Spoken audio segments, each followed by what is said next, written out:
Welcome to the Veterans Archives podcast, where every veteran story is honored and celebrated. Join us as we delve into the rich histories and experiences of those who have served our nation. You can catch our podcast on all major podcast platforms, as well as every Wednesday at 2 p.m. Eastern Standard Time on Reads Across America Radio. At Veterans Archives, we believe your story matters. Visit our website at www.veteransarchives.org to explore more about our mission, discover resources for veterans, and stay updated on upcoming episodes. Connect with us on Facebook, Instagram, and LinkedIn to engage with our community. Subscribe, like, and share to spread awareness about our veteran stories.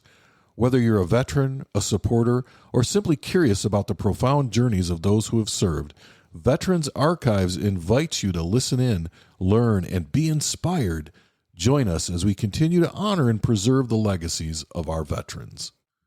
In this particular interview, Chuck is very hard of hearing, and so the questions that I ask are actually being written down on a board by his wife so that he can see them. Also, he had prepared a lot of what he was going to say ahead of time so that we could limit the answer in question, but still just an amazing interview. It was great to meet Chuck and his wife, Carol, and hear their story, so I hope you enjoy it as much as I did. Good afternoon. Today is Thursday, February 6th, 2025. We're talking with Chuck Schroeder, who served in the United States Army. So, good afternoon, Chuck. Thank you. I'd like to start with a very nice coincidence. I'm reading from the Daily Chronicle, which is like a newspaper that's provided every day for people here at the Michigan Vets Home. The Daily Chronicle had this to say: "Today is Optimist Day. This day is dedicated to building and sustaining a positive future. On this day, various optimist organizations spread positively by offering programs that develop leadership skills and creativity." Okay, in a few minutes, I'll get back to optimism. All right. On the other side of this sheet that is called the Daily Chronicle, there's an interesting thing especially for men. I've heard of Zsa Zsa Gabor as being a sex symbol before, but I've never had the pleasure of seeing in one of her performances. All right. This lady, Zsa Zsa Gabor, is pictured on the Daily Chronicle, and she's beautiful. And it says she married 9 times and had 1 daughter. But I want to quote her said here. She said something kind of funny to me. It says, she said this: "I am a marvelous housekeeper. Every time I leave a man, I keep his house." All right. Now, she must have had 9 houses because it says here she was married 9 times, and it says every time I leave a man, I keep his house. Okay. Enough for the Daily Chronicle. I was asked to give an interview or be part of an interview for the people here at Michigan Vets Home, and I thought it was just going to sit down with the person and talk about my military life and some of my personal life. However, it has become a recording session, so there will be times I will be reading.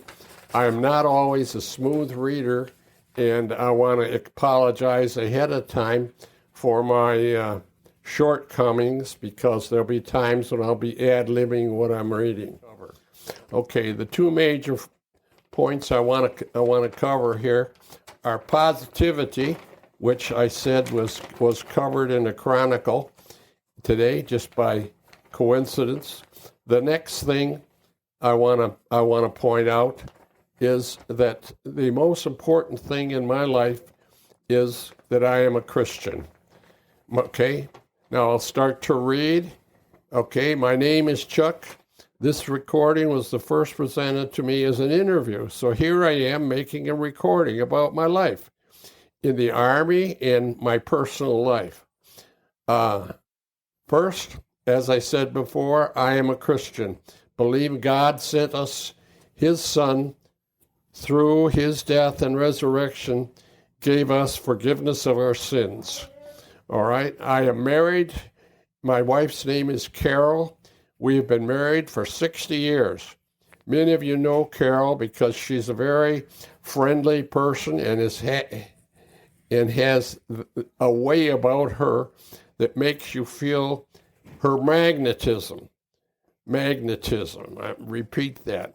We have a son and a daughter and 3 grandsons, 1 grandchild, girl, 1 grandchild, 1 granddaughter.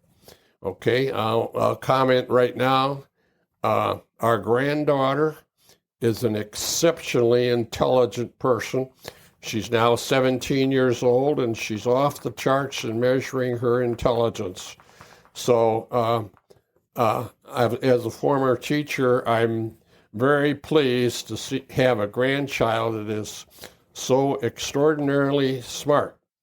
Okay, now I start reading in again. Through the 12th grade, I was not a good student.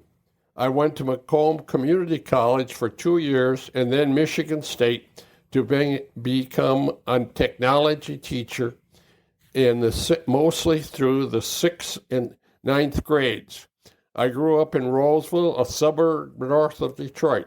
I joined the Army Reserves for 6 years and was in a supply unit.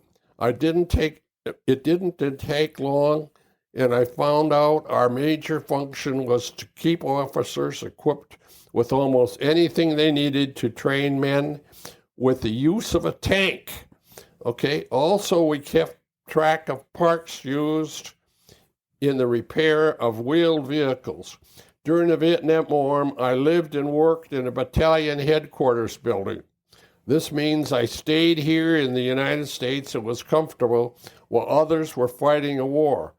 I am living here in Michigan Veterans Home partly because my hearing was nearly destroyed while training on how to fire a mortar, which was fired before I could move a safe distance away. Sometimes when you talk to me, I can hear. Other times, I can't. I can't hear at all sometimes. As all of you who live in the Michigan Veterans Home know, the people here receive unbelievably kind care here. I am impressed every day with the patience and care given to the veterans here as patients in the Veterans Home. In my personal life, I was a Boy Scout, and I learned a lot working on merit badges and achieved the Eagle Scout rank. We went on many campouts, winter and summer, and my father was a scout leader. My friend from Scouts and I rode our bikes from Roseville to Camp Rotary, which was a long ways away. Later, our son Paul and I were active in Indian Guides, and later was his Pueblo leader in Boy Scouts. In high school, during the summer, I worked at Metropolitan Beach in the snack bar and also in the activity area, passing out equipment such as bows and arrows, basketballs, skates, and things for golfing. In college, I worked in Birmingham for the DPW, cutting grass and general maintenance, even digging graves in the local cemetery. This job paid for my college. One time in the summer, working in Birmingham, I paid for a year of my college education. Okay. Let me go on here. We built a recreation room on our home right near Rochester. So when our children were older, we would have a place for them to be with their friends and have parties, and we would know where they are. I built a chess and checker table. We had a dartboard and a pool table and good size backyard. Also, I built decks and a patio both in the front and back of my house, and I built a red barn to keep my first boat in.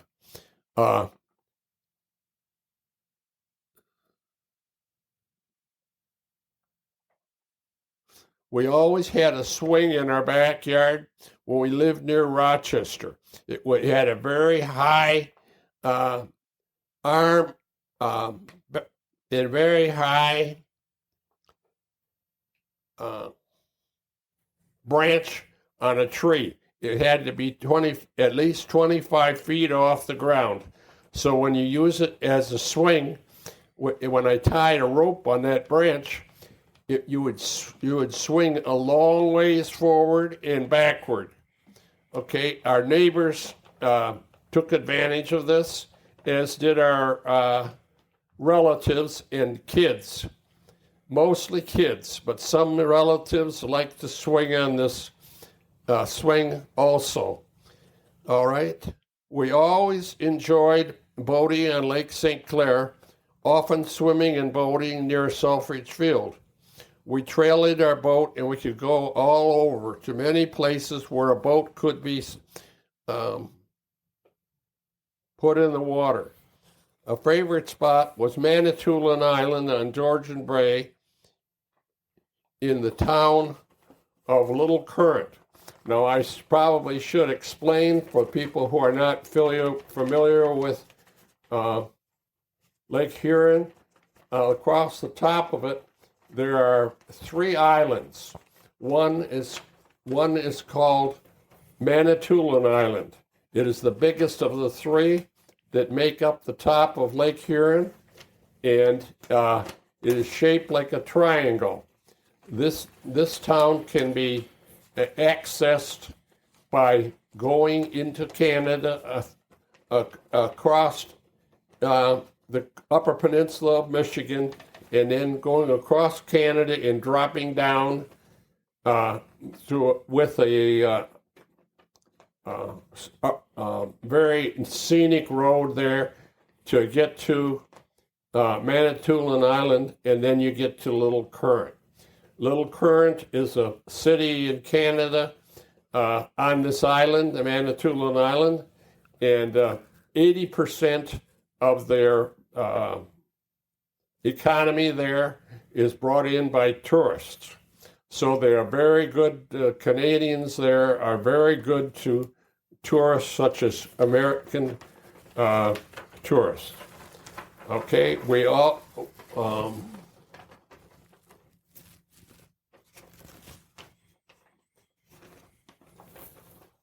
okay, there were many interesting places to boat in Canada, like Gore Bay, which put on a summer theater with the people from the town as the actors. Now, their presentations on a stage were very funny, so they attracted a lot of people to sell out audiences. The pool was a great but difficult to boat to. It was surrounded by cliffs. It was no electricity, and it's just beautiful. Now, I should explain that the pool was a body of water you could go to from the top of Lake Huron. Okay, we always camped. One special trip with the family was out west to some national parks, including Yellowstone, Devil's Tower, Zion, Bryce, and Grand Canyon. For our 5th anniversary, we took the family, including both kids and their kids, to Alaska and Denali, and cruised back from Canada to Vancouver. Vancouver, if you don't know much about geography, it's a city on the western side of Canada. And we took a cruise ship from Alaska down to that city. It was a wonderful trip. Okay, I ushered at my church for many years until my hearing was so bad that I couldn't deal with talking and hearing people. I started teaching as a teacher at Lakeshore School District. Okay, later I taught for 24 years at Grosse Pointe. I enjoyed students and watching them grow as they learned. When I was a teacher, I wasn't one of those people who was there just to make kids behave.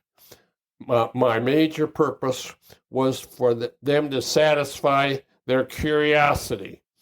Their behavior was up to their parents to take care of. Okay, after retiring from teaching, I worked for a group of cardiologists. In case you don't know it, cardiologists are heart doctors. In West Bloom, I worked with them in West Bloomfield for 15 years after retiring from teaching. I enjoyed working there for a man named Joe. He was 2 years older than my son, so we got along well. We made fun out of the work projects that we had to take care of. Now, I want to mention one of my favorite hobbies was owning a 1931 Model A car. I always was fascinated by them, and after watching for the ones that were for sale on the internet, I saw one that just took my eye. So I went to the west side of what was the name of that west side? What was that state? My brain doesn't give me the name of the state right now. Let's take a quick break. Veterans Archives is a 501c3 nonprofit organization, and we rely on donations from our listeners.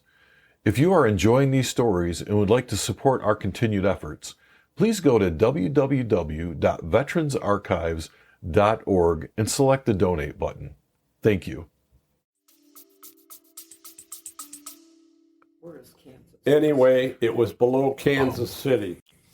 Okay, it took us 12 hours to drive there, and what I did was I hooked up a car carrying trailer here in near Rochester, and my son and I drove to almost Kansas City.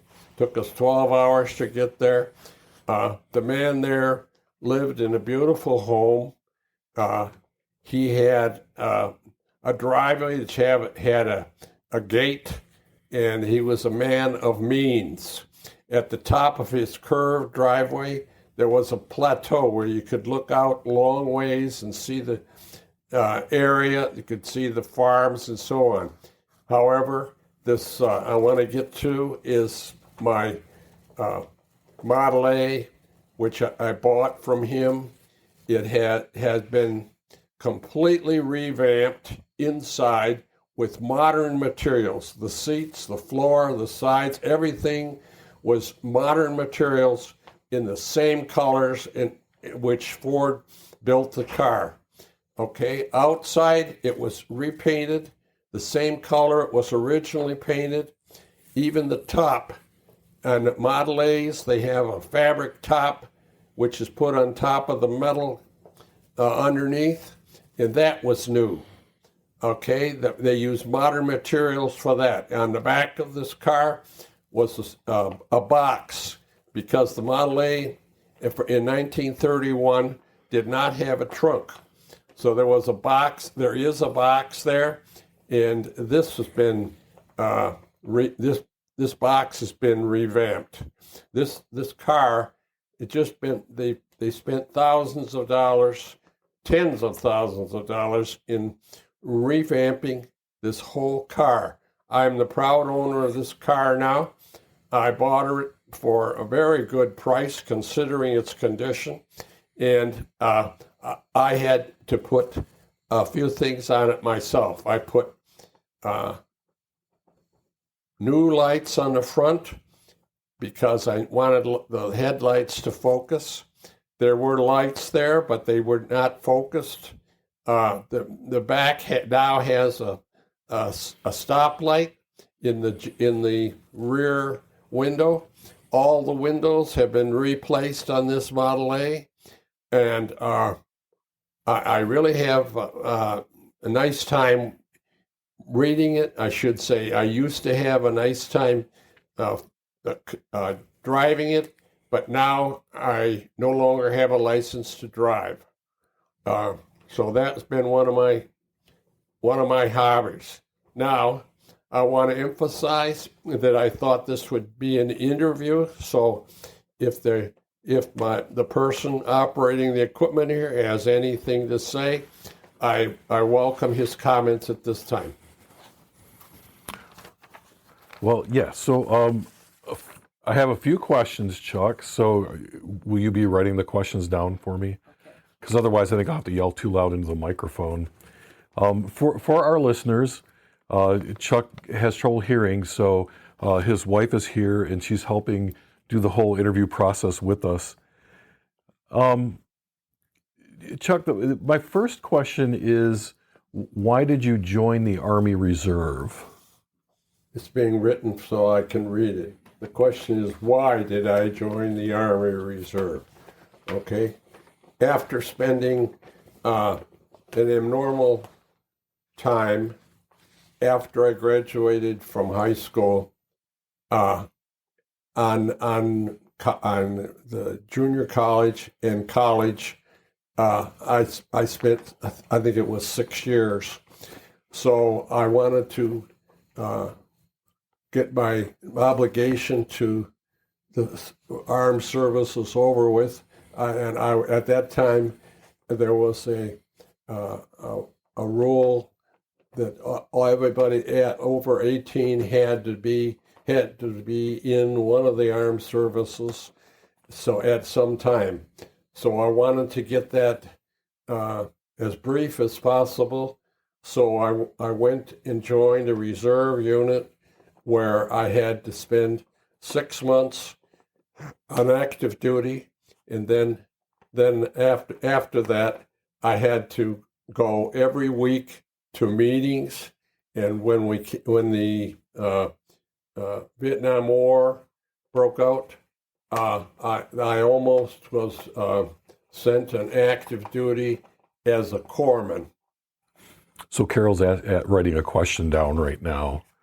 As I said, while on active duty, I had a pretty nice job here in supply because I lived in a headquarters company, which is mostly occupied by officers, and I was treated the same as officers were there. So I can't complain about the service. I had it pretty nice, and I feel obliged in some ways to people who were out fighting a war while I was back in the States, enjoying almost a normal life, living in the same building with officers.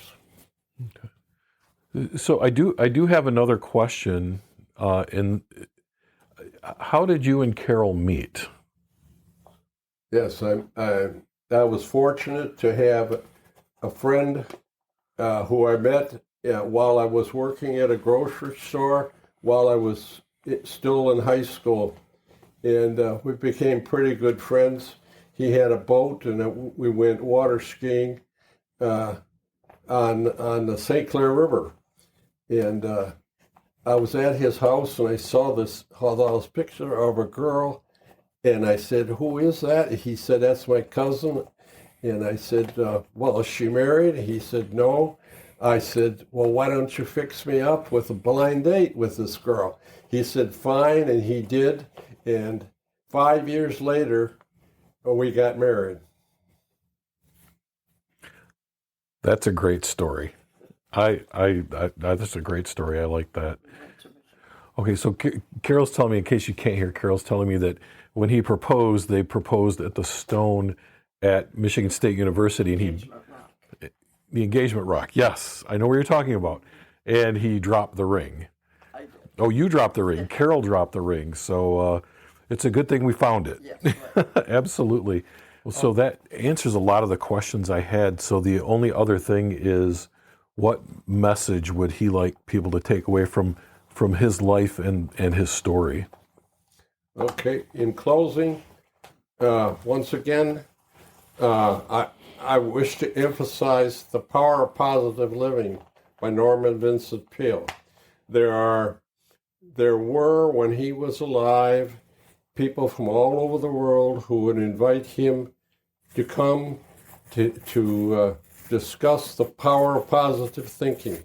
Now, when I say people from all over the world, I'm talking about people who were kings, queens, and presidents, people who were in charge of what was going on in their country, and they wanted Norman Vincent Peale to have some influence on the people and their thinking who were in their countries. Just today, many people have heard about positive this and positive that. Well, we can trace that all back to Norman Vincent Peale, who wrote the book Power of Positive Thinking. I am a great believer in this. I like to have my mind think of what is best in any situation. If I can give anybody a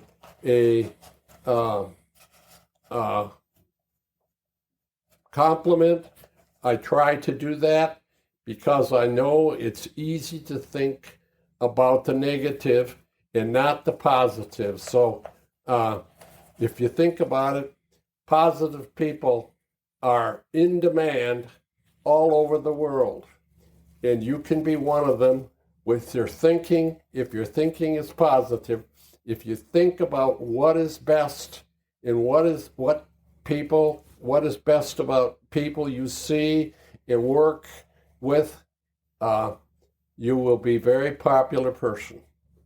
Okay, my final word is, God bless America. I want to say thank you for sharing your story. You're welcome. It was a pleasure to meet you. It was my pleasure to meet you. The pleasure is mine. Thank you. And one more thing. God bless you and your family. Thank you. Thank you for listening to the Veterans Archives podcast, where every veteran story is honored and celebrated. Join us as we explore the rich histories and experiences of those who have served our nation. You can catch our podcasts on all major podcast platforms, as well as every Wednesday at 2 p.m. Eastern Standard Time on Wreaths Across America Radio. At Veterans Archives, we believe your story matters. Visit our website at www.veteransarchives.org to discover more about our mission, access resources for veterans, and stay updated on upcoming episodes. Connect with us on Facebook, Instagram, and LinkedIn to engage with our community. Subscribe, like, and share to spread awareness about our veterans' stories. Whether you're a veteran, a supporter, or simply curious about the profound journeys of those who have served, Veterans Archives invites you to listen in, learn, and be inspired. Join us as we continue to honor and preserve the legacies of our veterans. Remember, your story matters. Visit us online today at www.veteransarchives.org and connect with us on social media and stay informed and engaged. And as always, thank you for your support.